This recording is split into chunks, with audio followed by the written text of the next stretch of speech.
আমি ইসলাম ধর্মের অনুসারী, আমি গণতন্ত্র ধর্মের অনুসারী না। আপনি বলতে পারেন গণতন্ত্র কি কোনো ধর্ম হলো? আমি তো বলি গণতন্ত্রই একটা ধর্ম। ধর্ম কীরকম দেখেন, গণতন্ত্র হচ্ছে গণতন্ত্র ধর্মে যারা অনুসরণ করে বা বিশ্বাস করে তাদেরকে ওই গণতন্ত্র চাপ দেয় না, আক্রোশ করে না যে অন্য ধর্ম ছেড়ে দাও। সে সিস্টেম করে অন্য ধর্ম থেকে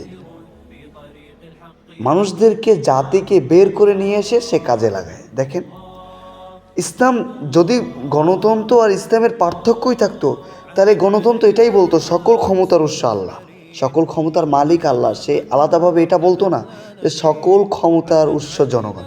ইসলাম বলতেছে সকল ক্ষমতার উৎস আল্লাহ, সকল ক্ষমতার মালিক আল্লাহ। গণতন্ত্র বলতেছে সকল ক্ষমতার উৎস জনগণ। এখান থেকেই পার্থক্য বোঝা যায় যে গণতন্ত্র কখনো কাউকে চাপ দেয় না যে তুমি ইসলাম ধর্ম ছেড়ে আসো। মানুষ যখনই গণতন্ত্রে ডুবে যায় তখনই সে লোভ লালসায় পড়ে যায়। আর ওই লোভ লালসায় যখনই পড়ে যায়, মানুষ যেহেতু আগেই দেখে ফেলেছে যে গণতন্ত্র তাকে সমর্থন করতেছে, তাকে ক্ষমতার উৎস বানিয়ে দিয়েছে, তখন সে গণতন্ত্রের সাথে মিশে যায়, গণতন্ত্র প্রতিষ্ঠার দাবি লড়াই করে যে এখানে তো আমারই প্রাধান্য বেশি। কিন্তু মানুষ যখন এটা বুঝবে যে আমার থেকেও তার মূল্য বেশি, তার ক্ষমতা বেশি, যিনি আমাকে সৃষ্টি করেছেন, তখনই মানুষ সফল কাম হবে। কাজে গণতন্ত্র ধর্মকে, হ্যাঁ, আপনি ইসলাম ধর্মকে বাদ দিয়ে গণতন্ত্র ধর্মকে প্রতিষ্ঠা করার লড়াইয়ে নাইবেন না, অনুরোধ করব।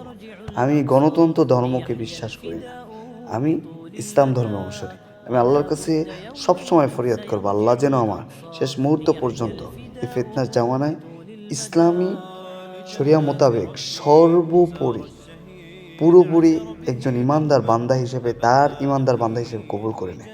আমি সকলের জন্য দোয়া করব, আল্লাহ সকলকে এই গণতন্ত্র থেকে দূরে রাখুক, ইসলামী হুকুমত কায়েম করার তৌফিক দান করুক। সকলে বলে আমিন।